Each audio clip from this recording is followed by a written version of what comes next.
देखिए, मैं पहले ही कह चुका हूं कि पार्टी की जो राय होगी उसको मैं जरूर उसका मैं पालन करूंगा, बट फिलहाल अभी इस पे और चर्चा होनी बाकी है। जी हां, केंद्रीय मंत्री चिराग पासवान बिहार विधानसभा चुनाव लड़ सकते हैं। ये कयास तो बहुत दिनों से लगाए ही जा रहे थे, लेकिन इन कयासों के बीच जिस तरह का बयान चिराग पासवान ने इस पर दिया है, उसने इसे और हवा दे दी है। चिराग पासवान से जब पत्रकारों ने सवाल पूछा कि क्या आप बिहार विधानसभा चुनाव लड़ेंगे, तो उन्होंने क्या कुछ कहा वो तो सुनिए ही, और वो किस सीट से चुनाव लड़ सकते हैं ये भी जान लीजिए। बिहार पार्टी ने आपको चुनाव लड़ने के लिए बिहार विधानसभा चुनाव लड़ने के लिए आपका क्या मत है सर? देखिए, मैं पहले ही कह चुका हूं कि पार्टी की जो राय होगी उसको मैं जरूर उसका मैं पालन करूंगा, बट फिलहाल अभी इस पे और चर्चा होनी बाकी है।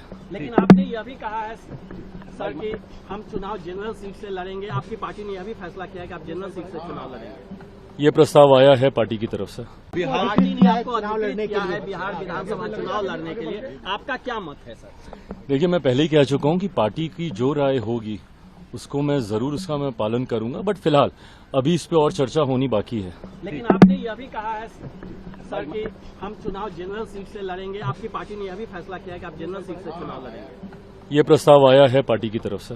चिराग पासवान ने बिहार विधानसभा चुनाव लड़ने से ना तो इनकार किया, ना ही हामी भरी, लेकिन पार्टी का जो हुक्म होगा वो करने की बात कहकर ये जरूर साफ कर दिया है कि वो चुनाव लड़ सकते हैं।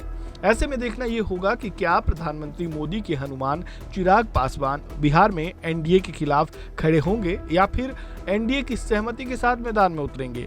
ऐसा इसलिए क्योंकि चिराग पासवान के बिहार विधानसभा चुनाव लड़ने के पीछे की मंशा मुख्यमंत्री की कुर्सी को माना जा रहा है।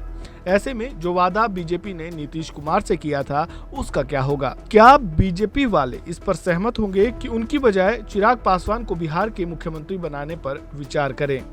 ऐसे तमाम सवालों के जवाब मिलना अभी बाकी है, लेकिन ये तय है कि बिहार विधानसभा चुनाव से पहले चिराग पासवान बड़ा खेला कर सकते हैं। बात बिहार विधानसभा चुनाव की करें तो चुनाव आयोग ने संकेत दिए हैं कि इस बार चुनाव 2 से 3 चरणों में हो सकते हैं।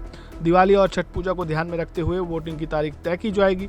बिहार विधानसभा का वर्तमान कार्यकाल 22 नवंबर 2025 को खत्म हो रहा है, इसलिए चुनाव उससे पहले ही कराए जाएंगे। इस बार विधानसभा चुनाव नवंबर की शुरुआत में कराए जा सकते हैं, क्योंकि दिवाली 20 अक्टूबर को है और छठ पूजा का त्योहार 25 अक्टूबर से शुरू होकर 28 अक्टूबर तक चलेगा।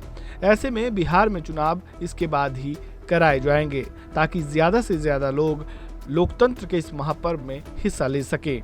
चिराग पासवान के बिहार विधानसभा चुनाव लड़ने पर आपका क्या कहना है और उनके इस बयान पर आप क्या सोचते हैं? अपनी राय कमेंट बॉक्स में जरूर लिखें।